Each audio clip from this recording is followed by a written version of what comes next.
दुर्योधन को उसके नाम से पुकारने का अधिकार सिर्फ लाल बिहारी को है, उसके गुलामों को नहीं, समझा? कह देना कि मैं तैयार होकर आता हूं।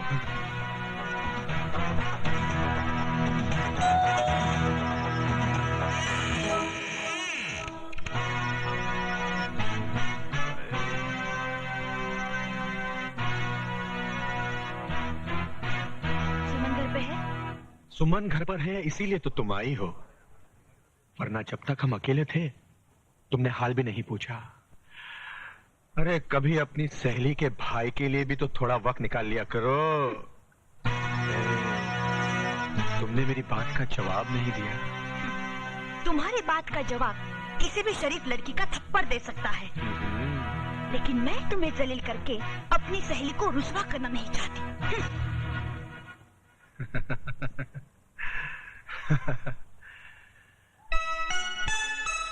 बस उमा, यूं समझ, नजरें मिली और दिल खो गया।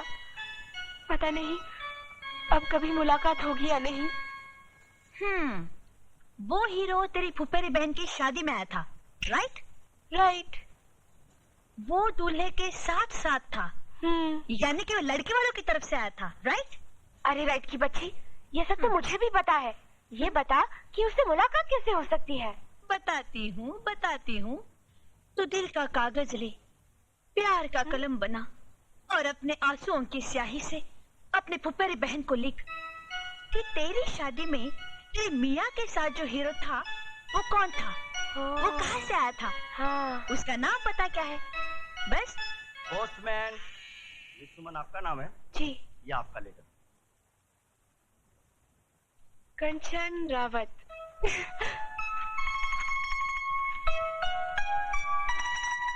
प्यारी बहन सुमन, तेरे खत का जवाब लिख रही हूँ। तू जिसके लिए बेकरार है वो भी तेरे लिए उतना ही बेचैन है। बहुत प्यारा लड़का है राजू, उसका नाम पता लिख रही हूँ। जल्दी से अपने दिल का हाल लिखकर भेज दे। गुड लक, तेरी बहन कंचन।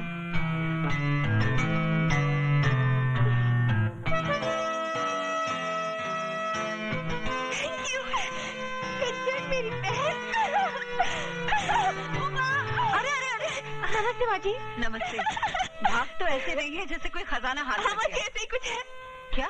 जी कुछ नहीं। उमा घर में है? हाँ है, तू बैठ, मैं बाजार से आती हूँ। ठीक, बाय।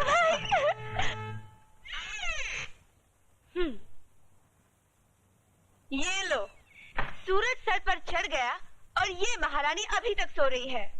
उमा उठ, उमा!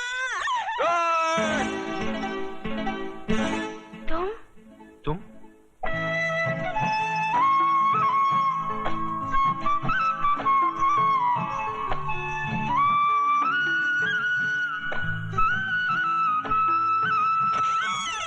अरे सुमन, बड़ी तेज है रे तू। फुफेरी बहन की शादी में किसी को दिल दे बैठी और यहाँ आई तो मेरे भाई पर डोरे डाल दिए। भाई? अरे हाँ, ये मेरा भाई है राजू। 15 साल बाद आया है, मामा जी के पास पढ़ने गया था। सुबह 4 बजे आया है, इसलिए अभी तक सो रहा है। ये वही राजू है?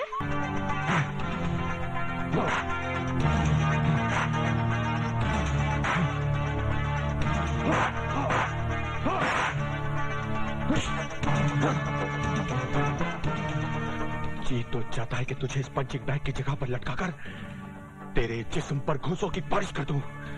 देखिए भाई साहब, आपको कोई गलतफहमी हो रही है। गलतफहमी नहीं, पूरी जानकारी है। 15 साल के बाद तू अपने मामा के घर से लौटा है, 1 हफ्ते से इस मोहल्ले में घूम रहा है और तुझे मुझसे मिलने की फुर्सत तक नहीं। यार हफ्ता कैसे गुजर गया पता ही नहीं चला। पता चला तो सिर्फ इतना कि मेरा वो दोस्त जिससे स्कूल का बैग नहीं उठाया जाता था 6 फुट का हट्टा कट्टा जवान हो गया है और जिसके एक घूसे से दीवार में छेद हो जाता है। यार तू करता क्या है? हड्डियां तोड़ता हूं। क्या? चला तुझे दिखाता हूं।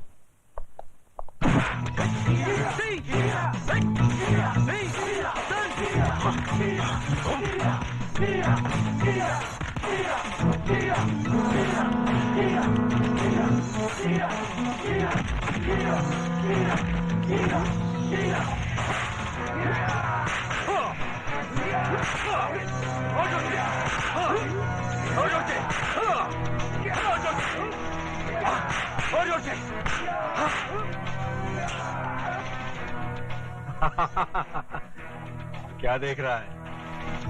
यार, शक्ल तो तेरी बिल्कुल महाभारत के अर्जुन जैसी है, लेकिन कर्म बिल्कुल दुर्योधन जैसे। लेकिन तूने तो कहा था तू हड्डियां तोड़ता है, यहाँ तू हड्डियां तोड़वा रहा है। मुझे हड्डियां तोड़ने और तुड़वाने दोनों के पैसे मिलते हैं। पैसे मिलते हैं? हाँ, कौन देता है? वही जो तोड़ने के पैसे देता है। अच्छा, तो इसका मतलब है कि कलयुग के इस दुर्योधन के साथ भी कोई शकुनी मामा है।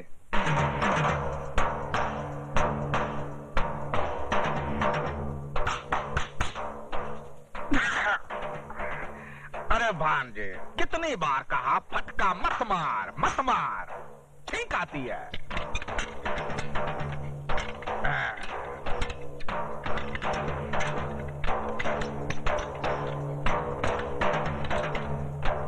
ये देखो। जय बजरंग बली, तोड़ दुश्मन की नली। वो तो टूट गई समझो। तो आइए सीने से लग जाइए। हमारे सीने से लग के कोई फायदा नहीं होगा। हाँ। वो दिल से दिल नहीं मिलेगा। ये जो पेट है ना ससुरा, ये बीच में आ जाता है।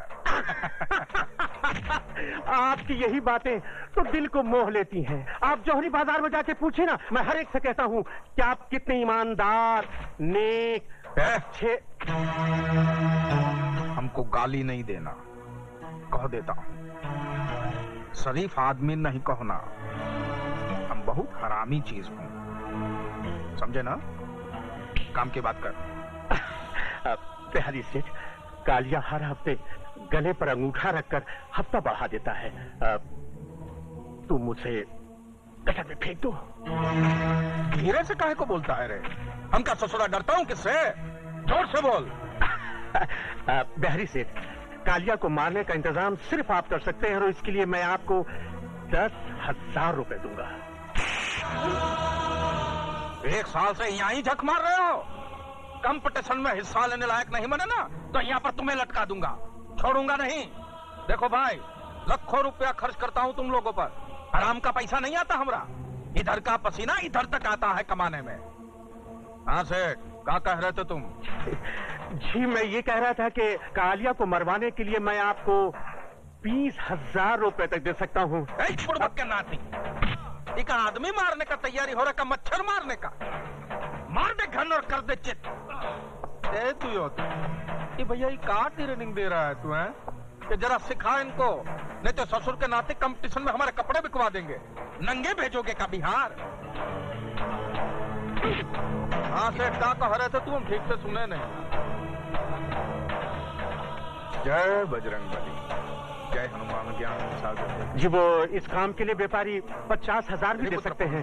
महावीर विक्रम बजरंगी कुमति निवास सुमति के संगी कंचन वर्ण विराट सुवेश 1 लाख और ध्वजा विराजे कांधे मुज्जने उसाजे शंकर सुवन केसरी नंदन। 1 लाख काम के पहले, 2 लाख काम के बाद।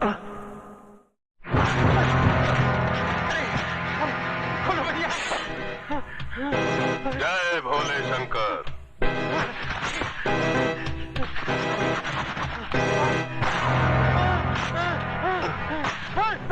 जय भोले शंकर। रे जाड़िया, धार देखता है? अरे धार साला पत्थर पे खिस खिस के नहीं बनाएला है, बल्कि तेरे जैसा हरामी लोग का आंतड़ी काट काट के तेज खेला है। क्या कालिया भाई, मुझसे गलती हो गई, मुझे क्षमा कर दो। जय भोले शंकर। ये पापी पाप खुद किया, क्षमा मांगने तेरे भगत के पास आ गया। पहले वह चोटी वाले भैया को सुपारी देता है। अरे वो चोटी वाले भैया को तो चोटी काट के अपन झाड़ू बनाएगा, लेकिन उसके पहले साला अपन तेरे को खलास करेगा। अपन सिर्फ प्रसाद खाता है। ढक्कन खोल। साला झाड़िया, ये गटर देखा? ये गटर का मुंह अपन की खोली में खुलता है, और इसका दुम किधर है उसका साला पुलिस तक को पता नहीं है। अभी तक साला 99 लोग को काट के इस गटर में फेंकेला है। आज तेरी बारी है।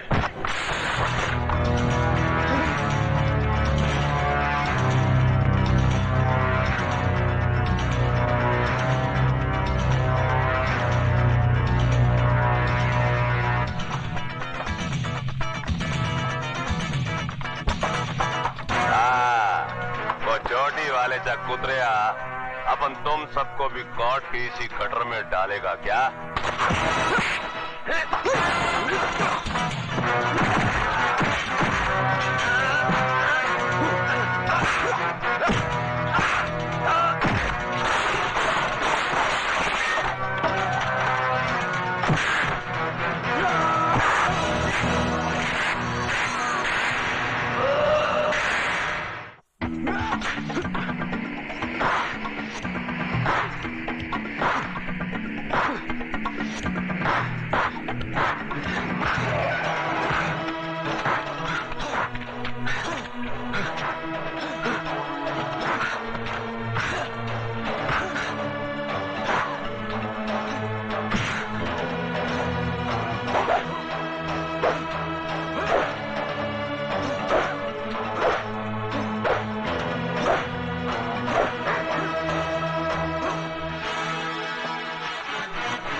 काहे भौंक रहे हो भैया? आवारा कुत्तों को देखकर ये ऐसे ही भौंकता है। आवारा कहाँ? हमरे गले में तो आज भी आपकी शागिर्दी का पट्टा पड़ा हुआ है। हम तो आज भी आपको अपना गुरु मानता हूँ। वाह, बड़ा अच्छी जगह निवास स्थान बनाया है और खूब तैयार किया है अपने बेटे को।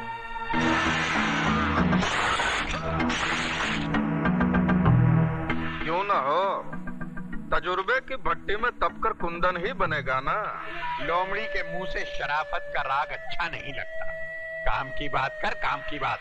सुना है आप इस बार अपने सपूत को पैर पैंतरा कंपटीशन में हमरे खिलाफ उतार रहे हैं। ठीक ही सुना है। दुश्मन को उसके घर में घुसकर मारने का मजा ही कुछ और होता है। अरे जिनकी आग पर दुश्मनी की हंडिया पकाने से क्या फायदा ठाकुर साहब। हमरे अखाड़े में खिलाड़ियों पर दाव लगते हैं। अगर आपका लाडला हमरी ओर से लड़ेगा, हमरे पक्ष में लड़ेगा, तो बड़ा खुलकर दाव लगाऊंगा। पैसे का लालच तुम जैसे दल्लालों को होगा,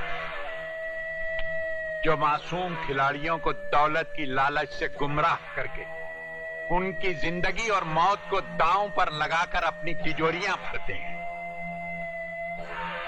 ये मार्शल आर्ट जिसे हमारी संस्कृति ने जन्म दिया था, आज दूसरे मुल्कों की शान बन गया है। लेकिन अफसोस, ये फन हमारे ही मुल्क में एक लावारिस बच्चे की तरह है जो अपना भविष्य तलाश कर रहा है।